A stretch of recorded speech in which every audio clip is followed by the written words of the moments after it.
transparan, terbuka untuk semuanya. Tidak ada yang perlu ditutup-tutupi. Telah memandang perlu dilakukannya audit investigatif terhadap penyidikan 8 tahun yang lalu itu agar menjelaskan akuntabilitas, profesionalitas pada saat itu, karena ada keluhan-keluhan dari para terpidana pada saat itu, terutama pada saat ditangani di Polresta Cirebon. Setelah bertemu dengan bapaknya almarhum itu dijemput di rumah, suruh ikut terus buat BAP di Polres Cirebon Kota.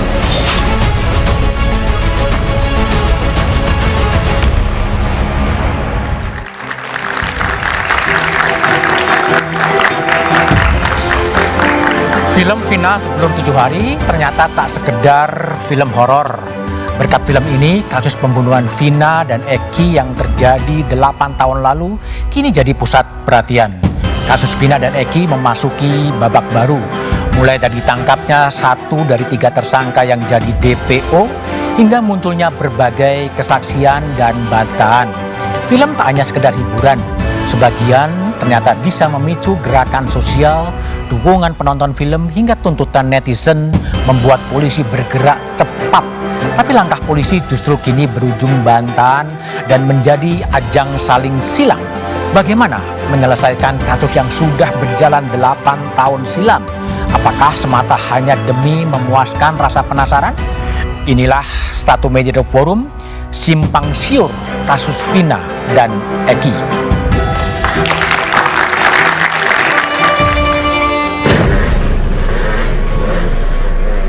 Motor tuh nggak bener tahu. 8 Mei lalu jadi hari perdana pemutaran film Vina sebelum 7 hari. Film ini seakan menjadi titik balik dari awal perkembangan kasus pembunuhan Vina Dewi Arsita alias Vina dan Muhammad Rizky Rudiana atau Eki yang terjadi 8 tahun lalu. Pasalnya, pasca penayangan versi adaptasi di film dan dengan dukungan dari warganet hingga keluarga korban, polisi seakan terpanggil untuk meneruskan kasus ini.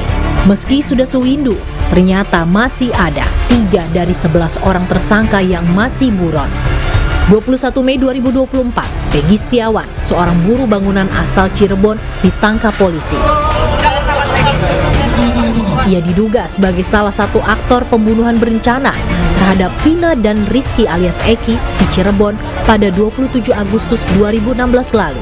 Undang-undang dan pasal yang dilanggar, pasal 340 KUH pidana dengan ancaman pidana mati, seumur hidup, dan paling lama 20 tahun.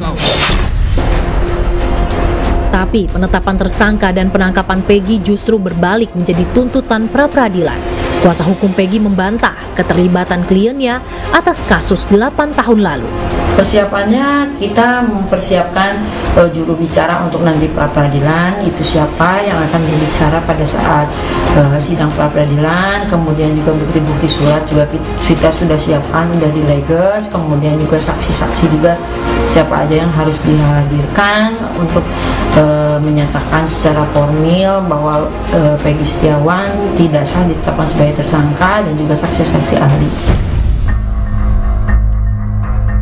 Tak hanya Peggy yang kini seolah menuai simpati, 5 orang terpidana dan juga sejumlah saksi pun kini ikut dibela pengacara ternama. Otto Hasibuan mengaku Peradi siap memberi bantuan hukum kepada terpidana yang disebutnya merupakan orang-orang yang tak bersalah. Tapi sepanjang tidak ada saksi-saksi mata yang melihat kejadian itu, maka berarti fakta ini kan tidak bisa diabaikan dan harus dipertimbangkan bahwa mereka itu tidak bersalah. Peristiwa yang dituduhkan kepada mereka itu yang terjadi di jam-jam yang sama, lebih kurang antara jam 9, 10 sampai jam 12 itu, di hari yang sama, tanggal 27 Agustus 2016 itu, mereka itu berada di rumah RT.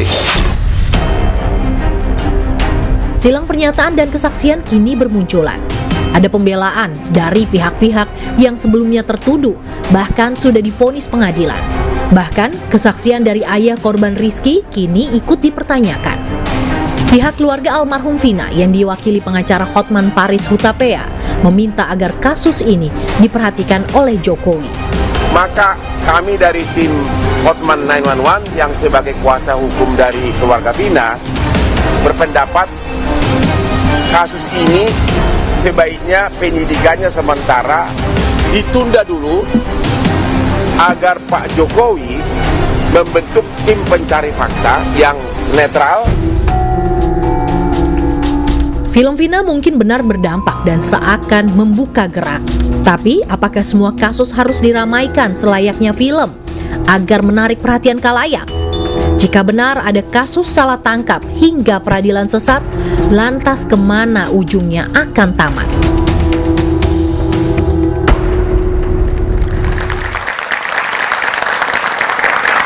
Simpang siur kasus Vina dan Egy itulah tema Satu Meja The Forum malam ini. Telah hadir di studio dari ujung sebelah kanan ada budayawan Sujiwo Tejo, malam Bung Tejo. Kemudian ada Komisaris Jenderal Polisi Purnawiran Ugroseno, Wakapolri 2013-2014. Kemudian ada Ibu Sugianti Iriani, pengacara Peggy Setiawan, malam Bu Egy. Kemudian ada Kepala Divisi Humas Mabes Polri, Irjen Sandi Nugroho, malam Pak Sandi. Pengacara keluarga Vina Saiful Salim, malam. Dan ada psikolog forensik Mas Reza Indragiri, malam Reza. Melalui sambungan Zoom ada Yudia Alamsyah dan juga pengacara Liga Akbar, dan juga ada Liga Akbar di samping dari Yudia. Saya akan mulai diskusi terlebih dahulu dengan Ibu Sugianti. Bu, Peggy akhirnya akan mengajukan pra-peradilan. Betul. Apa dasarnya? Karena kita mengajukan pra-peradilan dasarnya karena penetapan tersangka menurut kita itu dua alat bukti yang terkait bahwa adanya pembunuhan terhadap Eki dan Vina itu tidak pernah dimunculkan oleh pihak Polri, Kapolda, iya. Makanya kita mengajukan di sini kita mengajukan pra-peradilan untuk mengatakan bahwa penetapan tersangka terhadap Peggy itu sah atau tidak, karena kita tidak pernah ditunjukkan dua alat bukti terkait pembunuhan. Hanya alat bukti pada press release itu KTP, ijazah, rapot, itu kan tidak ada kaitannya dengan pembunuhan terhadap Eki dan Vina. Dan Peggy Setiawan, klien saya, kami mengatakan bahwa dia bukanlah pelakunya. Karena di dalam DPO, putusan pengadilan yang sudah inkrah, itu dikatakan Peggy alias Peron dengan ciri-ciri yang berbeda dengan Peggy Setiawan, klien kami. Artinya orang lain? Betul, betul. Artinya ibu mengatakan bahwa Peggy ini salah tangkap? Salah orang. Salah orang? Iya. Ada orang lain yang disebut Peggy tapi bukan Peggy yang ibu itu? Ya, bukan Peggy, Peggy Setiawan, klien kami, bukan. Karena saya yakin kenapa saya berada di sini di garda terdepan, karena ibunya Peggy adalah ART di rumah saya. Kebetulan Peggy, ART di rumah saya. Dia sudah bekerja dari tahun 2014 ikut dengan saya, dan saya tahu persis Peggy Setiawan itu siapa, seperti apa anaknya. Karena pada saat penggeledahan di tahun 2016 pun terhadap rumah Peggy Setiawan pada tanggal 30 Agustus 2016 setelah 3 hari kejadian, Peggy tidak ada di tempat, dia sedang bekerja di Bandung, dan itu pun dikatakan pada ibunya bahwa Peggy sedang bekerja di Bandung. Kenapa pada saat itu kalau memang Peggy Setiawan, klien kami itu adalah diduga sebagai pelaku, tidak dilakukan pemanggilan secara patut terhadap Peggy Setiawan. Kalaupun pada saat itu Peggy Setiawan dilakukan pemanggilan secara patut, mungkin saya pun akan mendampingi dia, karena ibunya memang adalah bagian dari hidup di keluarga saya. Pasti saya akan dampingi, dan mungkin akan diminta klarifikasi pun kan akan saya dampingi. Tapi kenapa pada tahun 2016 itu setelah penggeledahan, dan penggeledahan itu juga tidak ada surat penggeledahannya, tidak ada surat dari penetapan pengadilan maupun dari kepolisian, kemudian juga tidak ada izin dari RT RW setempat. Oke, baik. Oke, Pak Sandi, ada salah penanganan kalau menurut versi dari keluarga Peggy. Gimana Mabes Polri merespon itu? Baik, terima kasih atas kesempatan Mas Budiman. Sebelumnya saya ngasih hormat dulu sama ini, ada senior saya, ada guru saya Pak Ugroseno, izin Bapak. Ini ada guru saya Pak Sujatiro, Pak Jiwa izin, Mas Indragiri, dan para pengacara sekalian. Bagi kami dengan adanya upaya dari pengacara Peggy untuk mengajukan pra-peradilan, itu adalah langkah-langkah konstitusional yang dilindungi oleh undang-undang. Dan Polri sangat menghormati itu sebagai langkah untuk menguji apakah benar yang dilakukan oleh penyidik dalam penetapan tersangka Peggy tersebut. Kalau tadi disampaikan bahwa tidak ada alat bukti atau alat buktinya tidak mencukupi ataupun mungkin tidak ada relevansinya dengan perkara, itu kan boleh saja. Dan itu sah-sah saja. Karena apa? Karena ini bukan ruang persidangan. Sedangkan penyidik menyiapkan alat bukti itu nanti untuk kepentingan penyidikan yang nantinya akan diuji oleh JPU atau kejaksaan dan lanjutnya akan diuji di dalam sidang pengadilan. Tentunya penyidik tidak akan segagap itu. Karena kasus ini sebenarnya bukan kasus yang baru muncul demikian saja, tidak. Tapi prosesnya sudah sangat panjang. Dan 8 tahun itu bukan berarti penyidik itu diam-diam saja, duduk manis dengan pembiaran kasus. Tidak. Ini adalah kasus pembunuhan sadis. Ini adalah kasus pembunuhan yang brutal. Garis bawahi di bawahnya. Brutal dan sadis. Brutal dan sadis. Oke. Tadi sore kebetulan kami merilis update kasus masalah Peggy ini. Dan kami sempat baca bagaimana hasil visum. Masya Allah. Kami merinding. Ini visum baru atau visum lama? Visum yang lama. Hasil visum lama yang sudah dipaparkan dalam sidang pengadilan juga. Almarhum Ananda Eki dan Ananda Vina itu adalah korban pembunuhan sadis. Mohon maaf, sedikit saya sampaikan. Kepalanya pecah. Lehernya patah. Rahangnya ini atas bawah juga patah. Dan ada luka benda tajam, ada luka benda tumpul, yang semuanya itu merupakan pembunuhan yang sangat sadis menurut kami. Ya. Maka hati nurani kita paling dalam adalah tentunya kita akan memberikan ruang dan porsi yang sama. Silahkan para pembela dari tersangka, itu haknya. Tapi di sisi yang lainnya, marilah kita hormati trauma psikologis dari para keluarga korban. Nanti Mas Indra bisa lebih jelas menyampaikan bagaimana sih trauma psikologis itu. Dengan adanya peristiwa tersebut. Dan kalau dibilang bahwa alat bukti kurang, ini sedikit saya buka sedikit lah. Sebenarnya saya nggak pengen membuka-buka masalah kayak gini karena lebih cenderung ke pengadilan sebenarnya. Ini contohnya. Ini adalah foto Peggy tahun 2016. Oke. Ini yang diambil penyidik ketika penggerbekan di sana, difoto dan ditunjukkan sama pelaku, dan di BAP di dalam BAP itu menyebutkan bahwa ya ini Pak, ini Peggy Pak, ini pelakunya. Ini sebagai contoh bahwa penyidik tidak asal-asalan untuk menetapkan siapa yang akan menjadi tersangka. Dan prosesnya sangat panjang. Dari mulai siapa sih yang punya nama Peggy di dalam browsing ataupun dalam hasil penyelidikan Polri. Ada 17 atau 19 nama. Satu persatu dikupas, satu persatu didalamin, satu persatu dijadikan alat bukti. Sampai akhirnya ketemulah ini di satu tempat di Kabupaten Bandung, di mana, mohon maaf Bu, bapaknya Peggy itu memperkenalkan Peggy di tempat kosnya dia, bukan sebagai Peggy, tapi sebagai Robi, yang dibilang adalah keponakan dia. BAP juga udah kita ambil. Tanda kutip, tanda tanya. Kalau emang itu anaknya, kalau emang itu tidak ada masalah, kenapa harus pakai nama yang lain? Sekarang baru dibilang itu anak saya tidak bersalah. Boleh. Tapi yang jelas bahwa penyidik akan berhati-hati dan penyidik sangat concern untuk masalah hal ini. Apalagi Bapak Kapolri sering menyampaikan kepada kami, kepada seluruh jajaran, polisi tidak anti kritik. Polisi sangat transparan dan terbuka untuk informasi apapun. Sebagai bukti bahwa dalam rangka kasus Peggy ini pun polisi membuka hotline. Masyarakat ya? Kepada masyarakat. Alhamdulillah sudah ada 180 lebih. Ada masukan, ada saran, ada banyak hal yang bisa kita dalamin untuk bisa kita ungkap bagaimana kasus ini yang sebenarnya supaya terang benderang, bukan berdasarkan opini. Bukan berdasarkan persepsi, tapi alat buktilah nanti yang akan melihat. Dan itu di persidangan. dan tentu saja untuk konsumsi penyidikan. Oke, baik. Pak Ugro, saya ingin tanya pandangan dari Pak Ugro. Ini ada dua, dari keluarga PG mengatakan ada salah prosedur, salah tangkap, tapi dari Mabes Polri mengatakan bukti-buktinya cukup kuat. Sebaiknya gimana mempertemukan dua pandangan yang berbeda? Iya, saya tanya sama keluarganya Peggy tadi kebetulan. Jadi apakah penyidik datang pertama kali setelah kejadian, ya kan?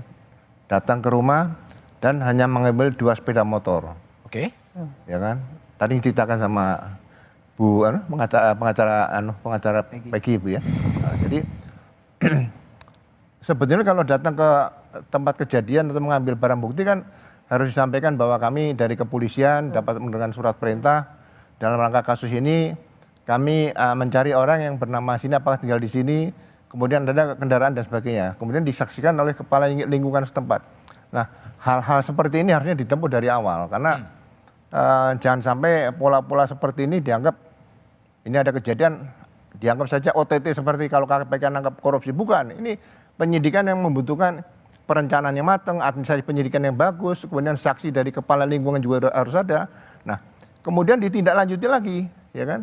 Sayang kalau setelah diambil sepeda motor, diberikan surat panggilan juga ke rumah. Tadi saya tanya juga nggak ada. Jadi kenapa berhenti di sini? Itu saja yang masih dalam tanda tanya saya yang seharusnya dilakukan oleh para penyidik itu aja.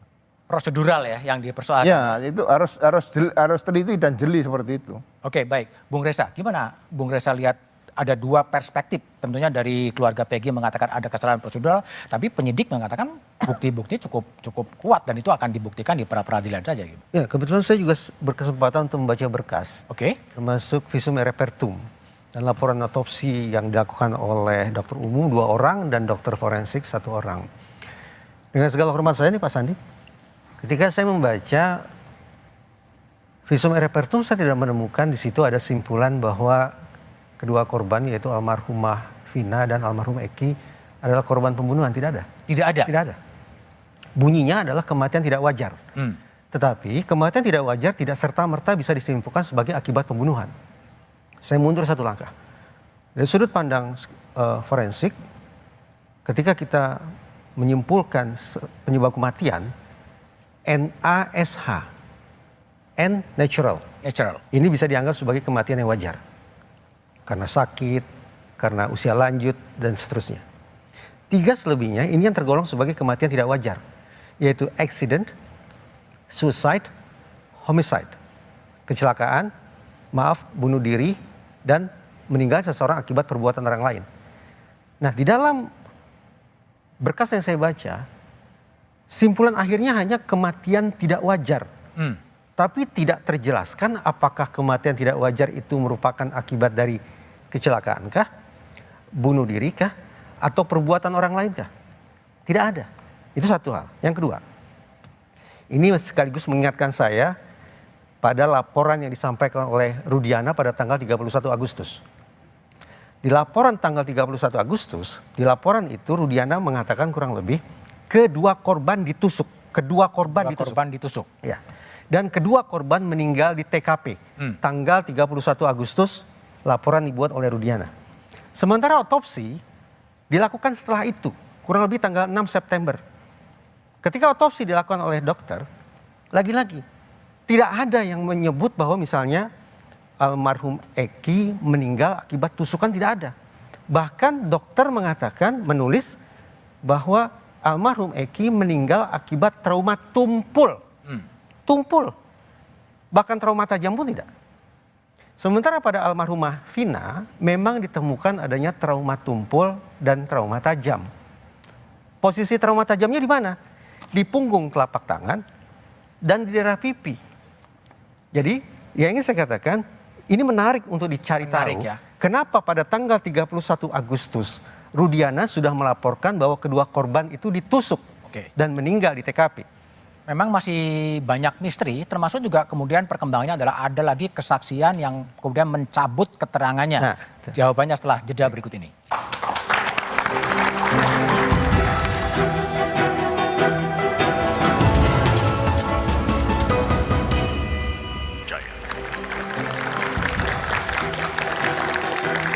Oke, masih bersama saya Budiman Tanurjo di Satu Meja The Forum. Saya berpindah ke Yudhya Alamsyah, pengacara dari Liga Akbar.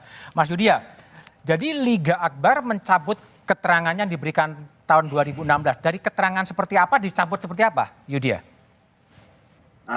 Ya, pada saat diperiksa di Polda Jabar, kami Liga Akbar mencabut beberapa poin. Pada keterangan 2016 itu ada poin-poin yang cabut. Di antaranya terkait dengan kronologis. Pada saat terakhir kali Liga Akbar bertemu dengan Eki dan Vina.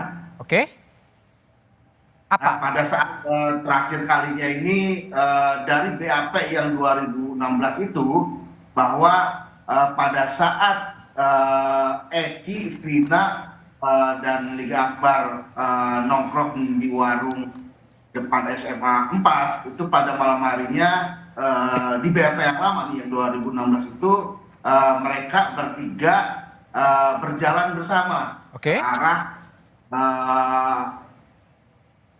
jembatan Talun yang tujuannya itu ingin ke Kuningan. Nah di situ terjadi adanya teriakan, diteriaki, dilempari dan dikejar. Nah sebenarnya keterangan tersebut itu tidak ada peristiwa tersebut. Yang ada bahwa pada saat Vina, Eki dan Liga Akbar di warung depan SMA 4, nah ini Eki dan Vina ini berpamitan duaan ini untuk menuju ke Kuningan, sedangkan Liga Akbar ini tidak ikut dengan mereka. Nah ini peristiwa kronologisnya itu terputus di situ. Oke, baik. Saya tanya ke Liga Akbar ya. Liga, kenapa dulu Anda memberikan keterangan seperti yang Yudhya Alamsyah terangkan tadi? Apa yang terjadi? Ada tekanan atau situasi seperti apa? Karena saya juga awalnya nggak tahu kalau itu mau ada pemeriksaan. Tiba-tiba kan dijemput di rumah tuh. Di rumah, dibawa ke Polres Cirebon Kota. Saya nggak tahu itu kalau mau ada pemeriksaan BAP. Enggak, tapi ketika Anda diperiksa memang cerita seperti tadi? Ya diarahkan, Pak. Diarahkan? Ya. Yang mengarahkan siapa, Liga? Pemerintah. Saya sudah mengatakan saya tidak ada di situ dan saya tidak tahu. Artinya diarahkan oleh siapa? Pemeriksa. Oleh pemeriksa? Ya. Lalu kemudian Anda mencabutnya di mana? Mencabutnya di Polda, Pak. Di Polda sekarang dicabut? Ya, di BAP yang dahulu saya cabut, Pak. Oh, waktunya begitu panjang. Kenapa dicabutnya baru sekarang? Ya, karena dulu saya awam hukum, tidak tahu kalau BAP itu bisa dicabut, Pak. Sekarang udah tahu hukum? Didampingi kuasa hukum saya, Pak. Oke, jadi kuasa hukum mengkonstruksikan ulang dan kemudian mengarahkan Anda untuk mencabut BAP? Tidak. Tidak? Itu karena saya sendiri, Pak. Saya konsultasi dulu apakah BAP yang dahulu bisa dicabut atau tidak. Tapi semata-mata ketika 2016 Anda diperiksa semata-mata hanya diarahkan ya untuk bercerita seperti itu? Iya, Pak. Dan ketika keterangan Anda dibawa ke persidangan juga tetap seperti itu? Tetap seperti itu, Pak. Baru kemudian sekarang kemudian dicabut ya? Dicabut, Pak. Oke, baik. Kembali Pak Sandi, ini ada seperti benang kusut itu. Sebenarnya apa yang terjadi sih, refleksi internal dari kepolisian itu? Jadi senternya ke saya sekarang berarti ya? Oh iya, silakan. Baik, terima kasih. Sebenarnya kami sangat terbuka untuk bisa mendapatkan informasi apapun dalam rangka untuk memperterang tindak pidana yang terjadi. Masukan-masukan dan saran itu menjadi sesuatu kritik yang membangun buat Polri. Kami yakin dan percaya kami belum sempurna. Tetapi kami akan berusaha yang semaksimal mungkin. Makanya tadi kita buka dalam bentuk hotline. Kalau memang ada hal-hal tertentu yang sudah ada yang sesuai. Masuk hotline, banyak? Banyak, 180 lebih. 180 lebih? Iya, gitu. Berupa saran, masukan dan sebagainya. Tadi saya sampaikan di awal. Jadi kalau seandainya memang tidak sesuai ataupun mungkin tidak menjawab pun bagi saksi ataupun bagi tersangka boleh. Oke. Menolak juga boleh. Mencabut juga boleh. Asal ada alasannya ya. Iya, silakan saja. Itu kan menjadi bagian dari pembuktian. Yang jelas bahwa sebagai garis besar kasus ini tadinya dilaporkan kan laka lantas. Kecelakaan lalu lintas, kemudian tim dari kepolisian datang ke TKP, kemudian diketahui karena dilaporkan oleh laporan masyarakat itu ada laka lantas, maka diproses sesuai dengan ketentuan laka lantas yang ada. Ketika hadir di sana ternyata karena tadi saya baru merilis untuk update kasus dan sebagai informasi tambahan bahwa besok pagi insya Allah kasus Peggy dilimpahkan kejaksaan.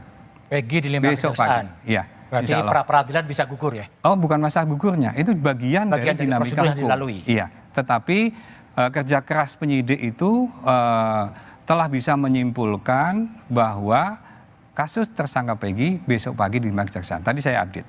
Nah, salah satunya adalah kita menjelaskan ulang dari awal. Kasus awalnya adalah laka lantas. Kemudian ketika polisi bekerja. Ketika di TKP awal ada salah satu korban yang namanya Ananda Vina itu belum meninggal. Makanya ketika mau dibawa ke rumah sakit menunggu mobil karena mobil yang dipakai mobil sedan nggak bisa untuk membawa. Kemudian mobil datang dibawalah petugas untuk ke rumah sakit dan ternyata dalam perkembangannya Vina juga meninggal. Kalau yang Ananda Kiki almarhum dia sudah meninggal ada di TKP. Dari keterangan awal informasi masyarakat kan laka lantas, maka diproses setelah dikembalikan jenazah langsung dimakamkan. Namun setelah itu baru beredar bahwa Pak kemarin ada keributan, Pak kemudian ada informasi lain yang dikumpulkan oleh penyidik dan ternyata ada suatu hal yang kejanggalan untuk laka lantas tersebut. Kenapa kok laka lantas itu janggal? Karena kalau dibilang itu adalah laka lantas, helmnya tidak lecet. Tidak lecet? Helmnya masih utuh. Motornya si korban juga tidak ada yang lecet juga? Rusak, hanya lecet sedikit. Kemudian dilihat dari hasil visumnya, masa helmnya nggak pecah, tengkoraknya bisa patah. Tadi yang disampaikan oleh Mas Indra memang tidak salah, karena memang itu di judulnya di dalam hasil visum adalah trauma tumpul. Trauma benda tumpul, oke. Iya, trauma tumpul, tapi ada kelanjutannya. Trauma tumpul pada berupa patah tulang atap tengkorak. Mohon maaf sih sebenarnya saya nggak mau menyampaikan ini, tapi ini untuk menambahkan informasi tambahan. Atap tengkorak bagian belakang, bagian depan dan belakang, patah tulang dasar tengkorak, patah tulang rahang atas, patah tulang rahang bawah. Itu menjadi bagian kalau itu dibilang sebagai kecelakaan lalu lintas ada hal yang janggal dan lain sebagainya, sehingga dari hasil tersebut maka dilaksanakan penyelidikan. TKP-nya ada 2 tempat. Satu masuk wilayah Polres Kota Cirebon dan satu tempat berkumpulnya masuk ke Polres Kabupaten. Sehingga dilimpahkanlah ke Polda. Proses berjalan, sudah dilaksanakan penyidikan, sudah dilaksanakan penelitian oleh kejaksaan, di kejaksaan juga sudah dinyatakan lengkap, proses sudah divonis oleh pengadilan, dan ini semua diungkap di pengadilan. Keyakinan hakim adalah pelaku bersalah. Semua terbuka di persidangan nanti di persidangan dibuka. Kemudian di pengadilan negeri tidak cukup, dia banding, di pengadilan tinggi, demikian halnya sampai ke kasasi, dan tidak hanya cukup di kasasi, yang mungkin belum diketahui oleh teman-teman sekalian, bahwa tersangka yang terlibat kasus tersebut, ada 7 orang itu juga mengajukan gerasi kepada Presiden. Sudah mengajukan gerasi kepada Presiden.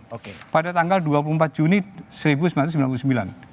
Di mana salah satu syaratnya, dia membuat pernyataan, 7-7 membuat pernyataan sendiri, salah satunya menyatakan poinnya adalah dia mengakui kesalahannya, dan merasa menyesal atas perbuatan tersebut karena merugikan pihak keluarga korban maupun keluarganya sendiri. Itu bagian yang utuh dan gerasinya ditolak. Oleh gerasinya ditolak. Baik, Sujiwo Tejo, saya ingin lihat Anda sebagai budayawan ya. Ini huru hara dalam tanda petik dalam bahasa saya muncul setelah kemudian film dibuat, netizen bergerak dan kemudian seperti sekarang ini, karut marut seperti itu. Gimana Anda memandang peristiwa ini? Itu sudah lama, Kang Budiman ya. Jadi pengaruh karya seni terhadap gerakan sosial itu selalu dipertanyakan sebelumnya, termasuk di Uni Soviet, sastra. Apakah gerakan-gerakan itu karena puisi Rendra, ada penyair besar namanya dulu Rendra, atau ini karena film? Karena saya percaya pada teori fisika modern bahwa tidak ada satupun peristiwa di dunia ini, yang boleh terjadi hanya karena satu sebab. Oke. Itu fisika modern yang saya anut. Nah, sekarang saya tanya ke Pak Sandi, tingkat kepercayaan masyarakat ke Polri sekarang berapa? Tingkat di antara lembaga-lembaga? Alhamdulillah sampai dengan terakhir kemarin dari operasi Lebaran meningkat menjadi 87% lebih, dan terakhir yang dari rilis Bapak Kapolri yang terakhir adalah 90,4%. 90,4%. Terakhir. Tinggi itu? Iya agak tinggi, tapi maksud gue gini, jangan-jangan film ini bertemu dengan masyarakat yang sudah nggak percaya kepada Polri, gitu loh. Karena film nggak mungkin berdiri sendiri. Saya lihat ini ditonton hampir 5 juta orang dalam 41 hari. Itu sangat tinggi untuk film Indonesia menurut. Jadi bagaimana itu ditonton dan tiba-tiba mendapat pengakuan netizen, kalau tidak dibarengi oleh frekuensi harus ada resonansi. Kecuali kalau ternyata urutan lembaga paling dipercaya apa Pak sekarang? Ada nggak surveinya? Kang Budiman tahu nggak? Mungkin. Ya polisi termasuk cukup tinggi. Oh cukup tinggi. Harusnya tidak dapat resonansi itu. Karena ada juga film Marsina. Ada juga nggak film atau pementasan tentang Wiji Tukul. Anda mau mengatakan nggak menyebabkan gerakan seperti ini? Artinya film Marsina, film Wiji Tukul berbeda reaksi netizen dalam kasusnya Vina? Beda. Kenapa beda? Ini sangat masif. Saya nggak tahu. Nah, dugaan saya kalau memang rendah kepercayaan kepada polisi berarti ada resonans kan? Nah ini kepercayaan tinggi berarti. Berarti dugaan lain karena survei Litbang Kompas Mas waktu itu. Survei dari Litbang Kompas juga salah satunya. Berarti karena masalah yang sangat personal. Kalau Marsina kan masalah buruh, masalah Wiji Tukul juga masalah pergerakan bawah. Generasi sekarang kan nggak makan gitu-gitu, Kang Budiman. Begitu masalah pembunuhan remaja, Gen Z atau apa yang mungkin terkait dengan dugaan-dugaan cinta dan lain sebagainya. Ini peristiwa 8 tahun lalu, Tejo. Peristiwa 8 tahun lalu nggak masalah. Ya, dibuat film dan kemudian kalau Kang Budiman ingat Cyanida yang Jessica Wongso. Itu juga rame. Walaupun tapi tidak ramai sekarang. Oh rame, tapi kejaksaan sampai angkat bicara. Kami akan tetap pada keputusan ini biarpun masyarakat ngomong ini. Kan sekarang kan polisi kelihatannya juga memperhatikan. Itu aja. Oke, baik.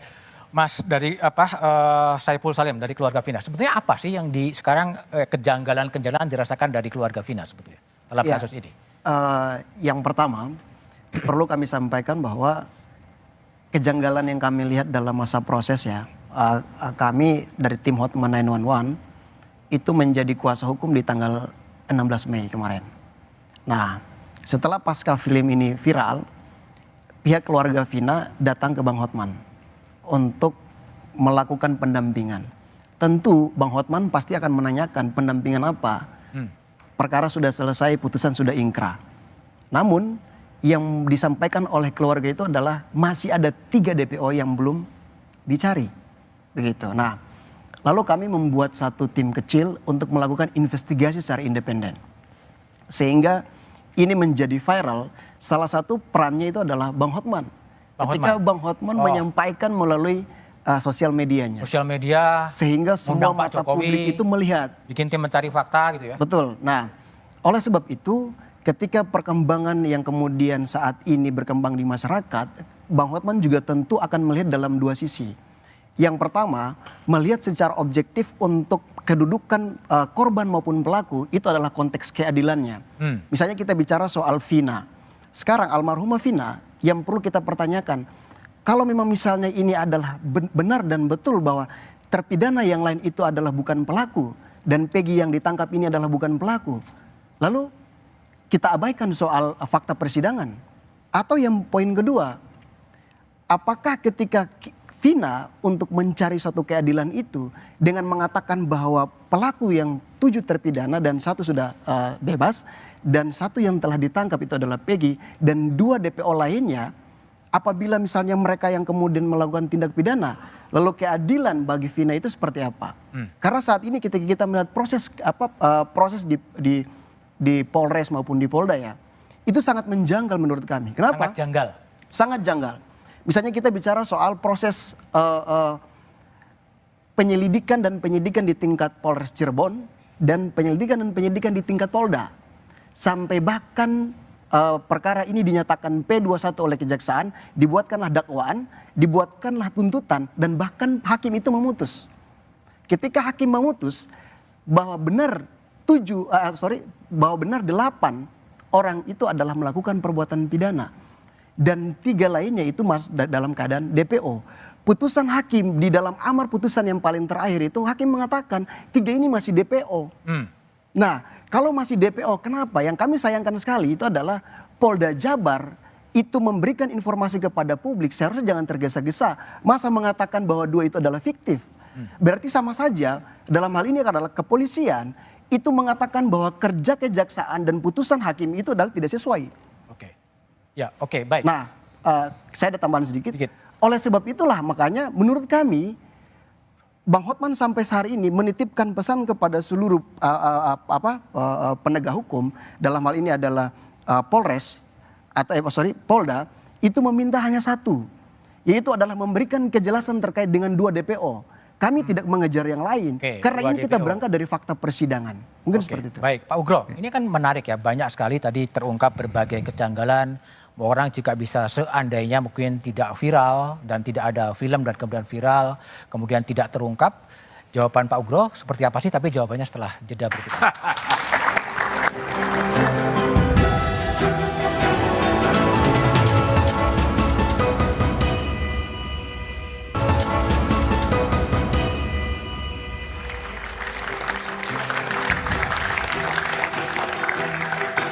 Masih bersama saya Budiman Tanurjo di satu meja The Forum, Pak Ugroseno, Wakapolri. Sekarang ada gejala, ada tren bahwa no viral, no justice. Film menciptakan reaksi dari netizen dan kemudian dibuka-buka ulang. Betulkah kemudian dikte dari public opini, dari netizen kemudian mengarahkan penyidikan polisi berlanjut atau tidak berlanjut sebetulnya? Ya harus berterima kasih kalau ada kontrol sosial begitu kan. Misalnya ada film itu juga ditanggapi dengan hati dingin, kepala dingin, ada apa ini kan gitu. Kalau itu bisa dijawab bahwa film itu hanya fiksi, ya sudah. Tapi kalau misalnya itu mengarah pada satu kejadian ya, mau nggak mau harus ditelusuri. Jadi mungkin ada kejanggalan-kejanggalan bisa ditemukan. Justru Polri sekarang lebih bagus kan ada propam. Nah, propam itu seharusnya yang ahli-ahlinya di sini melihat apakah yang disampaikan masyarakat itu memang benar dilakukan oleh oknum Polri atau tidak di situ. Jadi memang propam ini ke depan punya beban berat untuk bisa mengamankan Polri, mengamankan anggota Polri, mengamankan anggota masyarakat. Jadi tidak hanya untuk Polri sendiri, tapi benar-benar propam itu ya yang bawa reksa Polri untuk mengawasi Polri supaya ya ke depan tuh baik dan benar, kira-kira gitu. Kalau catatan Pak Ugro terhadap penanganan kasus ini selain soal lebih ke prosedur, apa lagi sebetulnya? Ya, saya melihat dari komunikasi saya dengan pengacara ya. Jadi biasanya kalau ada kejadian itu polisi menganalisa ini kejadian apa. Karena dalam peristiwa kecelakaan pun kadang-kadang ada juga terjadi pembunuhan. Seperti yang terjadi kecelakaan mobil seorang anggota militer pernah ya. Terus kemudian korbannya dibuang ke jurang, itu kan juga pembunuhan yang direncanakan. Tadinya hanya kesenggol aja selesai, tapi dibuang, itu kan perencanaan sesaat loh ya. Tapi kalau melihat terhadap Eki dan Vina, saya melihat kacamata reserse saya dulu, kenapa bapaknya tidak berperan aktif sesuai dengan hukum acara pidana? Bapaknya di reserse narkotik. Kenapa dia mengajak Liga Akbar misalnya harus ke Polres menunjukkan jaket, helm sama sepeda motor? Kan bapaknya bisa menunjukkan di situ. Jadi kejanggalan-kejanggalan yang banyak di situ mungkin perlu diklarifikasi apakah ke depan nanti hal ini bagaimana menempuhnya, karena mungkin tadi sudah dari Pak Sandi juga ada salah gerasi sudah diajukan. Nah, Itu proses hukum seperti itu. Karena waktu saya Kapolda Sulawesi Tengah, gerasi itu Undang-Undang Gerasi nomor 22 tahun 2002 itu bisa diajukan 2 kali gerasi. 2 tahun setelah gerasi pertama ditolak diajukan kembali ya. Mudah-mudahan apa upaya yang ditempuh ini bisa mencapai seperti itu. Bagi saya jangan sampai nanti ke depan ya ada masyarakat yang tidak salah tapi dihukum. Tapi yang benar-benar salah tidak diproses, diketahui di mana ribanya dia. Itu yang harusnya dikejar oleh aparat penyidik. Ada gejala seperti itu sekarang? Ya saya belum melihat seperti itu, tapi ini harusnya kalau melihat berkas perkara kasus pembunuhan yang direncanakan katanya, ya kan? Kalau pembunuhan direncanakan terhadap Eki dan Vina, ini pasti pembunuhan yang direncanakan benar karena korbannya si luka yang terdapat pada Vina ini itu kan ada keluar darah dari kemaluan yang bersangkutan, darah segar loh ya. Ya, kemudian di situ ditemukan ada sperma. Gimana bisa ditemukan sperma kalau darah segar keluar terus? Ini mungkin saya selalu katakan perlu tim gabungan mencari fakta supaya dokter forensik dari LKUI itu dilibatkan. Ini menarik untuk jadi suatu buku. Ya, suatu saat kalau ketemu jadi pelaku, buku ya. Oh iya, jadi buku mungkin lebih hebat daripada buku James Bond ini. Oke, baik. Itu aja. Oke, Yudhya. Jadi Yudhya Alamsyah. Jadi setelah kasus seperti ini, harapan lagi apa dari Anda setelah kemudian klien Anda kemudian mencabut keterangannya di depan kepolisian?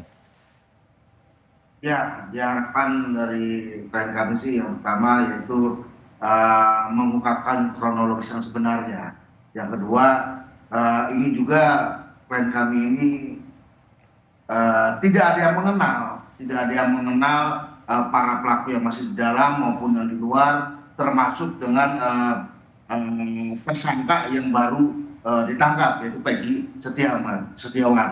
Nah ini yang menjadi catatan buat kami ini, klien kami ini emang dari awal tidak pernah dipanggil untuk pemeriksaan, akan tetapi langsung diminta untuk keterangannya. Nah ini kami lihat dari awal juga sudah bukan simpang siur lagi. Ini sudah carut marut, ini pemeriksaan dari awal. Ya kami menggali dari Akbar sendiri, dari pemanggilan tidak ada, diperiksa, dibawa langsung diperiksa dan disodorkan beberapa poin yang harus diiyakan dengan ada konsekuensi bahwa ada orang yang melihat kamu. Nah ini kan ada suatu penekanan. Nah ditambah lagi pada saat pemeriksaan di persidangan. Nah ini bukan suatu carut marut di kepolisian saja, tapi ini kok di peradilan pun ini terlihatlah ada banyak keganjilan. Contohnya bahwa Liga Akbar ini kan dijadikan saksi pada saat perkara Sakatata. Nah Liga Akbar ini dijadikan saksi, diminta keterangannya oleh pengadilan di perkara Sakatata. Akan tetapi di dalam putusannya bahwa kesaksian Liga Akbar ini sama sekali tidak ada. Nah ini yang menjadi perkara ini menjadi sangat carut marut. Ini yang harus arah mana? Apakah benar itu sudah dilakukan secara hukum atau ada yang suatu kepentingan? Baik, saya Bung Yudhya, saya ke Liga Akbar ya, Bung Liga Akbar. Apakah pencabutan keterangan Anda ini setelah kemudian ini menjadi ribut, menjadi viral dan kemudian Anda kemudian memilih mencabut atau apa sih sebetulnya? Sebetulnya karena saya ingin mengungkap yang sebenarnya saja, Pak. Bahwa saya itu emang tidak tahu kronologi yang seperti yang dikatakan itu, Pak. Tidak tahu sama sekali? Tidak tahu sama sekali. Oke, lalu adakah keterangan lain yang sudah Anda sampaikan di tahun 2016 yang juga akan Anda cabut lagi? Oh tidak ada, sudah cukup itu Pak. Oke, baik, Liga, thank you. Bu Yanti, tadi kenapa? Ada sedikit ditambahkan bahwa Liga Akbar ini pada saat tahun 2016 itu diperiksa cuma 1 kali. Diperiksa cuma 1 kali? 1 kali BAP. Oke. 1 kali BAP, tapi kesaksiannya itu ada di 3 perkara. Oke, di split ya. Oke, baik. Oke, baik. Bu Yanti, jadi tadi kan ada penjelasan dari Pak Sandi kan mengatakan bahwa ini sudah dilimpahkan ke kejaksaan. Nah, optimisme Anda untuk pra peradilan seperti apa kemudian? Bukan berarti dilimpahkan ke kejaksaan itu bahwa pra peradilan akan gugur. Iya, karena kalau pra peradilan itu gugur apabila sudah ada sidang material, iya pengadilan. Dan saya juga mohon izin ke Pak Sandi, saya mau bertanya untuk prosedur ditetapkannya sebagai DPO itu apa? Karena dalam DPO di putusan inkrah itu alamat Peggy alias Peron adalah di Banjarwangunan. Kenapa faktanya itu yang ditangkap Peggy yang berada di Kepongpongan? Nah itu. Nah saya makanya ingin juga bertanya ke Pak Sandi, izin apakah prosedur ditetapkannya DPO itu apa saja begitu. Makanya kan di sini banyak kejanggalan-kejanggalan. Kemudian di BAP Parudiana pun dikatakan bahwa di situ ada penusukan oleh samurai. Nah itu samurai pun tidak pernah ditunjukkan. Adakah di situ sidik jari Peggy Setiawan, bukan Peggy alias Perong. Kemudian kami pun melihat bahwa kejanggalan-kejanggalan itu dari fakta di persidangan DPO itu dari putusan inkrah itu adalah usia. Dari usia pun berbeda dengan ciri-ciri tubuh Peggy pun berbeda. Dan kenapa DPO itu tidak ditunjukkan sketsa wajah seperti itu. Makanya di sini kami menganggap bahwa ini adalah banyak kejanggalan-kejanggalan dan dikatakan bahwa ini ada rekayasa. Kenapa pada saat 2016 pada saat Peggy itu digeledah tidak dilakukan pemanggilan secara patut. Itu kan seperti itu.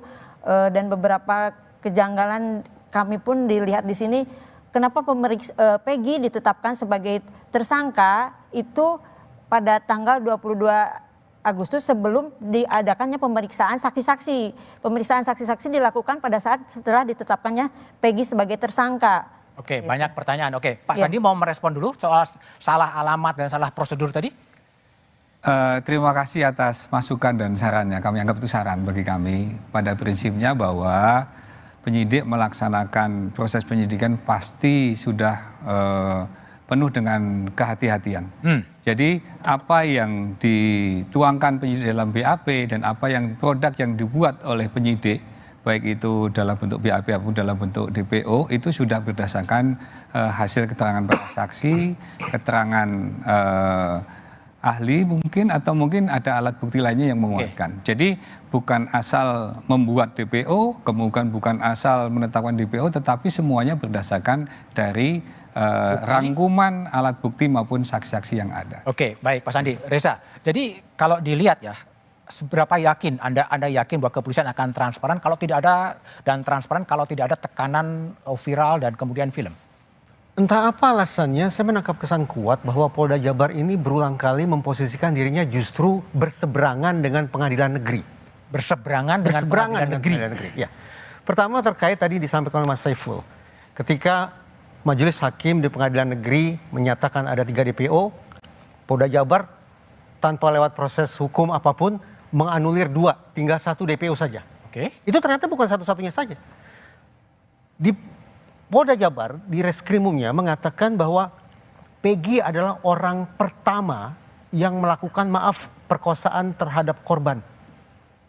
Padahal putusan pengadilan mengatakan Peggy meraba-raba dan menciumi korban. Oke, cukup. Oke. Apa penjelasannya sampai kemudian di reskrimum Polda Jabar mengatakan bahwa sudah terjadi ruda paksa. Sementara di dalam otopsi saya baca bahwa tidak dilakukan uji DNA terhadap sperma. Jadi persoalannya pertama, ini kalau sebelumnya di segmen sebelumnya saya mempersoalkan penyidikan tahun 2014. Nggak usah terlalu detail lah. Betul, 2016 maaf. Sekarang saya mempersoalkan tentang penyidikan tahun 2024.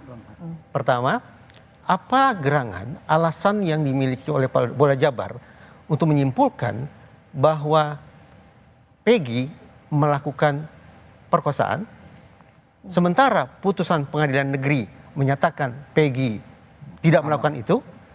Dan yang kedua, apa alasannya untuk menyebut bahwa Peggy adalah orang yang pertama, sementara otopsi menyatakan tidak dilakukan uji DNA.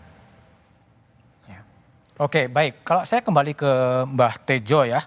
Jadi setelah sebelum itu saya malah tertarik Mas Ugro tadi. Oh ya, nanti jadi kira-kira Anda mau coba merespon dari Mas Ugro dan fenomena sekarang kok ini karut-marut ya, seakan-akan kedodoran dalam penegakan hukum.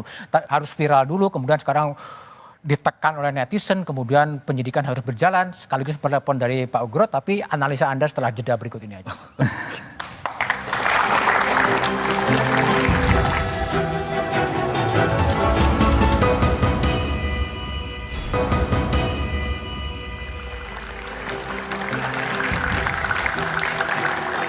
Masih bersama saya Budiman Tanujo di Satu Meja The Forum.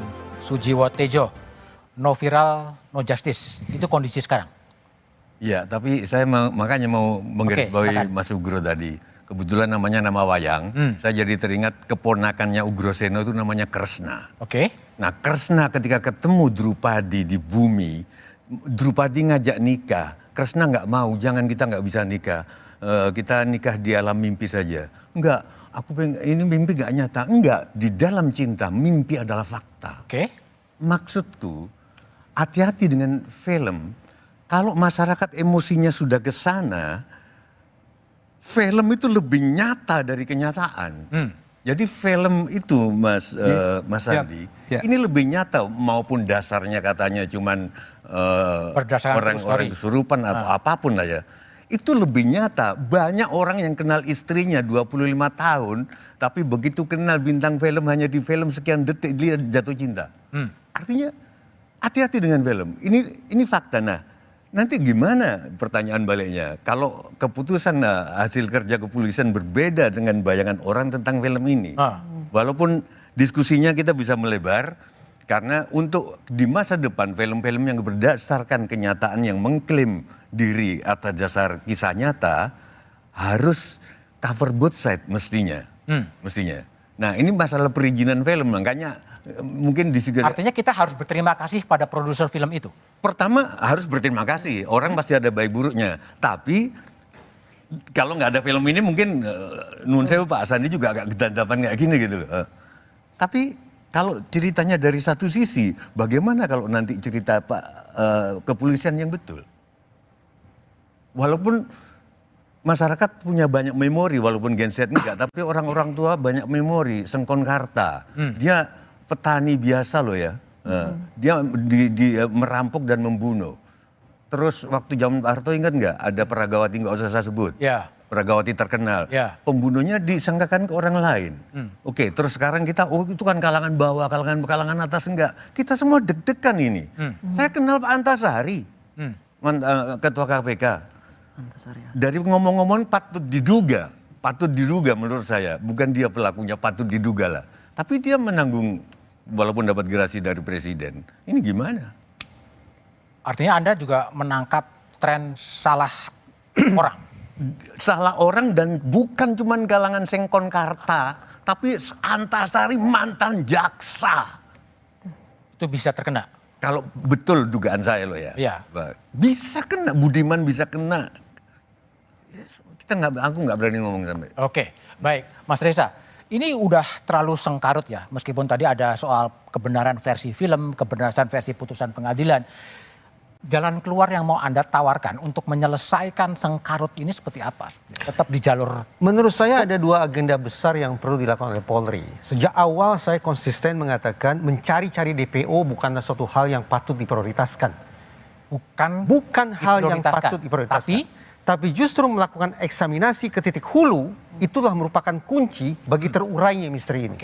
Saya ingin menawarkan adanya definisi baru atau pemaknaan baru tentang profesionalisme kepolisian. Begini Mas Budiman, sebarangkali ketika kita bicara tentang peninjauan kembali atau PK, jelas syaratnya adalah adanya novum, alat bukti. Siapa yang mencari alat bukti itu sudah jelas. Selama ini prakteknya adalah dari pihak terdakwa sendiri. Maaf, terpidana yang mencari novum itu. Tapi sekarang, senyampang Polri ini terus berbangga hati, dan saya menaruh respek ketika mereka mengatakan kami mengungkap kasus dengan pendekatan saintifik. Maka konsekuen saja, lakukan eksaminasi ke titik hulu guna mereview kembali sudah seberapa jauh sesungguhnya Polda Jabar melakukan uji saintifik terhadap kasus Cirebon. Seandainya lewat eksaminasi hulu itu disimpulkan dan diinsafi bahwa ternyata kerja saintifik tidaklah memadai, maka ini kan sesungguhnya merupakan temuan. Sehingga alih-alih menunggu terpidana mengajukan novum, justru Polri dengan kebesaran jiwanya lah terlebih dahulu. membawa novum ini untuk peninjauan kembali. Tidak ada pihak yang akan dipermalukan ketika seandainya putusan PK mengatakan situasi yang berbalik 180 derajat dari nasib para terpidana saat ini. Itu poin pertama, eksaminasi ke titik hulu guna mereview proses kerja saintifik mereka. Yang kedua, sejak segmen awal kita berfokus tentang pengungkapan misteri pidananya. Tapi bagi saya agenda yang tidak kalah pentingnya adalah bagaimana kemudian Polri mengecek, menakar, menguji tingkat kompetensi dan integritas para penyidik. Baik itu penyidik tahun 2016 maupun penyidik tahun 2024. Beberapa waktu lalu, sepanjang saya bisa simak di pemberitaan, Mabes Polri sudah mengirim propam untuk mengecek para penyidik 2016 dan Rudiana. Sungguh-sungguh saya menantikan pada kesempatan sekarang misalnya, Pak Sandi bisa bercerita apa temuan propam setelah memeriksa para penyidik dan Rudiana. Apakah akan memberikan apresiasi karena para penyidik dan Rudiana dianggap berprestasi, ataukah justru ingin memberikan sanksi? Entah itu sanksi terkait dengan lemahnya kompetensi sehingga mengirim para penyidik untuk sekolah lagi, ataukah sanksi terkait dengan etik, bahkan mungkin pidana terkait dengan integritas yang rusak parah. Oke, baik. Bung Saiful, tadi ada eksaminasi ke hulu yang ditawarkan oleh Mas Reza. Lalu kemudian juga ada penyidikan juga yang mengarah kepada Ibtu Rusdiana, ayah Eki yang juga mungkin terlibat cukup aktif di 2016. Apa temuan Anda soal itu? Iya, menurut kami terkait dengan poin eksaminasi tadi itu ya kurang lebih seperti kita membentuk tim pencari fakta secara independen. Itu posisi Anda ya? Karena menurut kami adalah dengan membentuk tim pencari fakta yang disampaikan oleh Pak Reza tadi jelas bahwa ini akan memulai dari titik nol. Menurut kami dengan membentuk tim pencari fakta yang mendesak kepada Presiden ini dengan berbagai macam unsur. Bisa saja kalau misalnya tadi kita merujuk pada scientific crime investigation, itu bisa kita libatkan daripada penyidik beberapa lembaga, misalnya Komnas HAM, KPAI, dan kemudian kampus-kampus yang memiliki kapasitas di situ. Nah, menurut kami hal yang paling penting adalah segera Presiden membentuk tim pencari fakta untuk menggali persoalannya di mana, apakah benar Vina meninggal dan Eki meninggal itu berdasarkan karena laka lantas ataukah memang ada pembunuhan? Pada peristiwanya ya? Poinnya seperti itu. Nah, yang kedua yang mau ingin kami sampaikan adalah di dalam hal melihat fakta persidangan, kami telah melakukan berbagai macam diskusi di internal menggali perkara ini. Problemnya hanya satu sebenarnya, terkait dengan tidak transparansinya proses yang dilakukan oleh Polda. Entah 2016, bahkan di 2024. Kenapa? Misalnya kita lihat saja sekarang, kami ingin berkunjung kepada beberapa narapidana. Nah, namun ketika kami melihat saat ini, ternyata narapidana ini, mereka dipisah-pisahkan, bukan di lapas Cirebon. Dan bahkan di beberapa lapas tertentu. Nah, menurut kami, ini akan mengganggu mental mereka, mengganggu psikis mereka, untuk memberikan informasi terkait dengan BAP yang nanti terbaru gitu. Nah, jadi kami selalu melihat pada posisi keadilan bagi korban dan keadilan bagi pelaku juga. Semuanya. Oleh sebab itu 7 terpidana yang saat ini masih menjalani proses itu perlu untuk dipertimbangkan mental kesehatan mereka. Yang kedua, hak daripada keluarga mereka. Kenapa? Karena keluarga mereka ingin berkunjung akan pasti jauh. Nah, poin terakhir yang kami sampaikan itu adalah ketika saya ingin kembali kasus ini viral, filmnya terbit, keluarganya datang. Menurut kami, hal yang paling penting adalah tolong bagi penegak hukum, lembaga penegak hukum itu memikirkan 2 anak yang telah meninggal. Karena menurut kami adalah 2 anak ini memiliki hak yang sama untuk dirasakan oleh para keluarga. Minimal keluarga dari pihak Vina, almarhumah, itu tahu bahwa apakah anak tersebut itu meninggal seperti apa. Apakah dibunuh ataukah memang laka lantas. Oke, baik. Pak Ugro, ada eksaminasi internal, ada usulan tim pencari fakta. Kalau menurut Pak Ugro, apakah perlu keduanya atau cukup dengan propam yang cukup menertibkan ke dalam? Ya, kalau saya kan disebut bayangkara yang tidak pernah mati. Jadi yang disampaikan sama Pak Jenderal Sandi tadi, pohon Polri ini sudah tumbuh puluhan tahun, mungkin mencapai 100 tahun ini kan sudah batangnya sudah besar, daunnya sudah rindang sebagai pelindung, pengayom dan pelayan dan pemeliharaan Kamtimas. Nah, ini ada penegakan hukum, masalahnya bukan saya anggap kecil, bukan. Ada masalah gangguan sedikit nih. Kalau gangguan sedikit nih misalnya berkaitan dengan etika profesi, selesaikan melalui etika profesi. Siapa yang ganggu? Ya, gangguan sedikit seperti kasus ini, tapi kan tidak akan mengganggu kepercayaan masyarakat terhadap Polri. Kalau ada masalah seperti kasus Vina ini, dianggap bahwa ini masih bisa dieksaminasi tadi, masukan-masukan tadi ya dicek aja, nggak lama kok. Propam sudah turun, sampaikan. Kalau memang benar, sampaikan yang benar, kalau tidak, sampaikan itu tidak benar. Karena justru akan meningkatkan tingkat trust publik kepada polisi ini. Jadi saya sayangkan yang sudah bagus sih jangan sampai rusak kembali, ini tetap dipertahankan, gitu aja. Oke, baik. Mungkin Pak Sandi bisa nggak menjelaskan update perkembangan misalnya pemeriksaan atau permintaan keterangan Propam terhadap Ibtu Rusdiana itu? Kalau bisa pendek. Baik, terima kasih. Sebelumnya saya mengucapkan terima kasih kepada senior dan narasumber lainnya atas semua syarat dan masukan. Ini adalah suatu kritik yang membangun buat Polri. Yang ingin kami sampaikan bahwa apa yang dilakukan penyidik tadi sudah melalui proses yang cukup panjang. Dari proses cukup panjang tadi juga sudah diuji di pengadilan. Seperti awal tadi kami sampaikan. Jadi kalau misalnya tadi disampaikan oleh pengacara Mas Saiful. Mas Saiful tadi sampaikan bahwa kenapa kok 2 DPO tadi kok dihapuskan. Jadi kami sudah melaksanakan rilis dan kami tadi sampaikan pada waktu tadi bahwa DPO itu sudah ditetapkan oleh pengadilan dan dari hasil pengadilan tadi sudah diperiksa ulang atau diperiksa lanjutan oleh penyidik. Dari perkembangannya tadi tidak ada alat bukti yang menguatkan ke sana. Jadi justru kami meminta bantuan dari masyarakat, netizen, dan kalau ada pengacara menyampaikan, kalau memang ada alat bukti yang menguatkan 2 DPO lainnya, dengan senang hati akan kita proses. Dan penyidik juga tentu saja akan berusaha untuk semaksimal mungkin mengungkap kalau memang itu ada. Bisa saya merespon? Keterangan dari para saksi dan para pelaku itu menyebutkan tidak demikian. Itu yang pertama. Yang kedua, tadi disampaikan oleh Pak Reza bahwa kenapa kok tidak diuji untuk masalah spermanya, uji DNA ataupun yang lainnya. Jadi perlu diketahui bahwa setelah kasus dinyatakan laka lantas, jenazah ataupun korban sudah dimakamkan. Setelah 3 hari berikutnya baru ternyata ada hasil penyelidikan dari polisi bahwa itu ada dugaan pembunuhan, sehingga dimintakanlah untuk gali kubur. Dari gali kubur tadi itulah baru ditemukan semua yang tadi disampaikan itu dan sudah diperiksakan kepada ahli bahwa ternyata sudah tidak bisa dilabkan.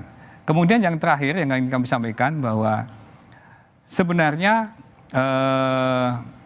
apa yang diusulkan tadi itu menjadi suatu pendapat yang sah-sah saja dan kami sangat menghormati semua usulan-usulan tadi. Namun yang tadi kalau memang kita memberikan penghormatan dan penghargaan kepada para korban, titik beratnya adalah ini ada korban yang meninggal.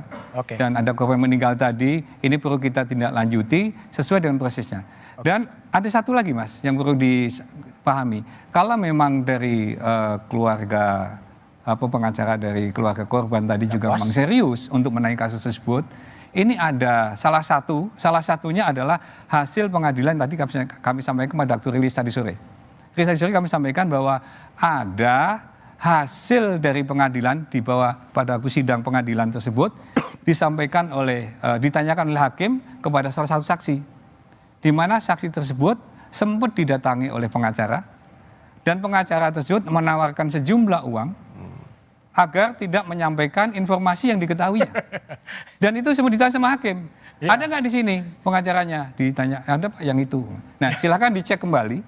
Kalau memang ini menjadi fakta hukum, kalau memang ini menjadi sesuatu hal yang memang akan ditindaklanjuti bersama, berarti ada upaya untuk mengaburkan juga. Untuk mengaburkan maupun untuk menghilangkan kesaksian yang lain. Baik, jadi kasus Vina ini menjadi menarik sampai Presiden Jokowi pun kemudian meminta agar kasus ini tidak ditutup-tutupi dan diselesaikan secara transparan.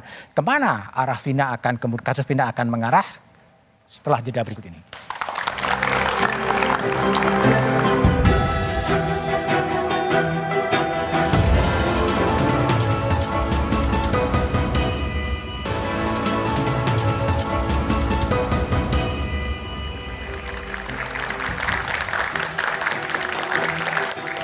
Masih bersama saya, Budiman Tanjurjo di satu meja The Forum. Yudia Alamsyah, apa yang sekarang Anda harapkan setelah kasus ini cukup lama?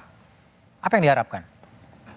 Ya, harapannya sih ya agar perkara ini terang benderang, ya pelakunya yang sebenarnya siapa, karena ini dari awalnya ini sudah tadi yang saya bilang, ini sudah carut marut. Oke. Ini tadi dari Pak Sandi sendiri bilang bahwa Polri sudah begini, ya mungkin bisa saja itu sebagai klaim sepihak, tapi nyata faktanya ya di sini banyak orang yang dikorbankan. Jangan sampai Peggy Setiawan ini menjadi korban berikutnya. Oke. Kami minta suatu keadilan yang benar-benar adil. Baik, Yudia. Kalau Liga Akbar, Liga, apa yang Anda harapkan sekarang setelah Anda mencabut BAP itu? Yang saya harapkan cepat terbuka kasus ini dengan sejujurnya agar keadilan terungkap. Oke, baik, tetap terbuka dan transparan. Pak Ugro, ini banyak aspirasi. Kalau Anda sebagai senior di kepolisian, ini jalan keluar untuk menyelesaikan agar hukum, kepastian dan keadilan muncul dengan cara seperti apa, Pak Ugro? Ya. Jadi saya apresiasi sama Pak Sandi tadi bahwa Pak Kapolri kita, Pak Jenderal Listio Sigit ini kan terbuka terhadap kritik. Jadi masalah penanganan hukum tetap berlanjut, silahkan berlanjut sampai PK mungkin nanti sampai situ. Nah, kemudian masalah ke etika profesi, Propam juga sudah turun. Nah, masalah kritik ini, ya tadi masalah hukum pengacara kan saya lihat pengacara Cirebon ini hebat-hebat, dibantu pengacara dari Jakarta nih. Nah, masalah kritik ini saya rasa perlu disikapi bahwa keterbukaan dengan sikap Pak Kapolri tadi bahwa terbuka terhadap kritik, ya mungkin dibuka dialog mungkin para pengacara dengan Kapolres di Cirebon, dengan Kapolda, mungkin dengan Kadibumas ada Pak Sandi di Kapolri di sana, Kabar Eskrim, supaya dialog ini jangan buntu. Jangan buntu. Ya kalau buntu nanti kan bisa timbul air bah itu jadi jebol nanti bendungan. Oke. Dan saya rasa ini akan menimbulkan trust kembali, menambah trust bukan menimbulkan kembali, menambah trust masyarakat terhadap kinerja Polri yang selama ini sudah baik mencapai di atas 90% tadi. Oke, baik, Bung Reza, saran Anda untuk menyelesaikan kasus ini dengan baik? Ya. Awalnya saya beranggapan atau tepatnya khawatir bahwa kasus ini merupakan potret yang tidak menyenangkan tentang apa yang disebut sebagai police misconduct. Police misconduct. Ya, tetapi seiring berjalannya waktu, semakin banyak halaman demi halaman berkas yang saya baca, semakin banyak orang yang saya ajak bicara, saya berpikir bahwa dugaan tentang police misconduct tidak lagi memadai. Boleh jadi istilah yang lebih tepat, yang lebih representatif adalah miscarriage of justice. Miscarriage of justice. Ya, penegakan hukum yang sesat. Nah, dengan pemikiran seperti itu, maka menurut saya malam ini saya tidak hanya memanggil Polri dan Kompolnas, tapi saya juga memanggil Kejaksaan, Komisi Kejaksaan, Mahkamah Agung, dan Komisi Yudisial Republik Indonesia untuk secara rendah hati melakukan eksaminasi terhadap kerja mereka masing-masing dalam kasus Cirebon. Oke, baik. Bu Yanti, harapan sebagai keluarga pihak Peggy? Saya setuju dengan Pak Reza Indragiri, kita harus melakukan eksaminasi kembali ke titik nol agar perkara ini terang benderang dan motifnya apa. Jangan sampai kita menghukum orang yang tidak bersalah karena Peggy Setiawan tidak kenal dengan Vina dan Eki dan juga dia tidak berada di TKP pada saat kejadian. Oke, baik. Mas Saiful, apakah tetap bertahan dengan tim pencari fakta tadi? Iya, kami tetap bertahan dengan tim pencari fakta karena poinnya adalah dengan dua dikatakan fiktif, itu menurut kami adalah proses yang tidak terbuka. Itu yang pertama. Yang kedua terkait dengan kenapa harus tim pencari fakta, karena menurut kami percaya dan tidaknya bersalah atau tidak bersalahnya seorang Peggy ketika ditetapkan ini sebagai misalnya nanti diputuskan bahwa dia bersalah atau tidak bersalah, menurut kami perkaranya kan pasti selesai. Tapi menjadi pertanyaan adalah lalu yang dua tadi di mana? Tetap fokusnya pada yang dua. Tetap pada yang dua dan kami meminta kepada Presiden segera untuk melakukan pembentukan tim independen atau tim pencari fakta secara independen. Mungkin tadi melalui dari hasil-hasil eksaminasi dan lain sebagainya menjadi rekomendasi dan kemudian bisa segera untuk diselesaikan. Oke, baik. Tejo, jadi Anda yakin ini semuanya akan clear, ada kepastian dan ada keadilan? Ya ada dua Kang Budiman. Jadi pertama mengimbau teman-teman seniman terutama di film, terus yang punya mengimbau bikin film baru? Enggak, yang punya minat bikin film atas dasar fakta, bikinlah film atas dasar fakta tentang apapun. Karena itu ternyata pengaruhnya luar biasa. Besar. Tapi pasti ada kritik. Misalkan film Ari Hanggara, anak kecil, terus film Hantu Jeruk Purut yang membicarakan, pasti ada protes. Film saya sendiri pernah diprotes judulnya kafir. Itu yang pertama, itu biasa. Yang kedua adalah sebagai cikal bakal dari Bayangkara. Bayangkara itu lahir di zaman Gajah Mada. Kita mundur, cikal bakalnya Bayangkara. Ada juga pembunuhan yang dakwaannya ke orang lain. Ken Arok membunuh Tunggul Ametung, yang didakwa adalah Kebo Ijo. Itu aja. Oke, Mas Andi, saya ingin Anda merespon ya, sama soal hasil penelitian Propam kalau itu boleh disampaikan, dan juga ada kecurigaan ada peradilan sesat. Ya, yang kami sampaikan kepada seluruh masyarakat maupun para narasumber, kami berterima kasih atas segala masukan dan sarannya. Dalam hal ini, pemeriksaan yang dilakukan oleh penyidik telah didampingi diasistensi oleh Barreskrim Polri, Propam Polri maupun Itwasum Polri untuk memastikan apakah penyidikan berjalan sesuai dengan koridornya apa tidak. Kemudian yang kedua, selain dari internal, kita juga mendapat asistensi dari Kompolnas maupun dari Komnas HAM. Bahkan dari Komnas HAM menyampaikan juga, salah satu yang saya kutip adalah tolong diperhatikan tentang trauma psikologis dari keluarga korban. Itu yang menjadi salah satu bagian yang kita pertimbangkan supaya ini menjadi kasus lebih terang benderang dan kemudian tidak mengganggu psikologis dari keluarga korban. Dan harapan kami seperti yang disampaikan oleh Pak Ugro maupun Pak Syotejo dan yang lainnya, Bapak Kapolri tadi, sekali lagi saya ulangi, Bapak Kapolri tidak anti kritik. Kalau memang ada hal yang memang sekiranya menjadi bahan yang bisa memperterang ini semuanya, silakan sampaikan kepada kami dan nanti akan kami sampaikan kepada penyidik maupun yang lainnya untuk bisa kita sama-sama terbuka. Dan kami sangat berterima kasih Pak Ugro tadi untuk ruang komunikasi dengan para pengacara maupun dari keluarga korban maupun keluarga tersangka. Kita juga akan selalu berkoordinasi untuk bisa mendapatkan informasi atau feedback yang lainnya. Namun yang jelas bahwa semuanya itu menjadi suatu kesatuan yang tidak bisa dipisah-pisahkan dengan kasus yang sudah terjadi pada 2016 sampai dengan saat ini. Dan kita sangat berharap dengan adanya peristiwa ini bisa memperjelas peristiwa yang terjadi dan kita semua bisa melihat fakta sesuai dengan kebenarannya. Insya Allah semuanya menjadi lebih terang dan menjadi baik lagi ke depan. Tapi kalau betul nggak sih Pak Sandi bahwa Ibtu Rusdiana kemudian diperiksa Propam? Iya benar, jadi yang periksa bukan hanya Propam saja. Yang meriksa adalah ada dari Itwasum, ada dari Barreskrim maupun dari Propam. Dan semua sudah diperiksa oleh tim dan hasilnya sedang dibuatkan laporan sampai dengan sedang dibuatkan laporan. Oke, baik, terima kasih Pak Sandi, Mas Tejo, Pak Ugro, Dianti dan Reza dan juga yang berada di Zoom. Sudah lama kasus Vina menjadi konsumsi publik. Dalam hukum dikenal biarpun langit runtuh, keadilan harus ditegakkan. Dalam hukum juga dikenal pandangan lebih baik membebaskan 10 orang bersalah daripada menghukum seorang yang tidak bersalah. Hukum harus bisa menghadirkan keadilan sekaligus kepastian. Segera tuntaskan kasus Vina karena banyak kasus lain berdimensi kerakyatan yang juga butuh perhatian. Demikian Satu Meja di Forum malam ini. Sampai jumpa pekan depan. Selamat malam dan terima kasih.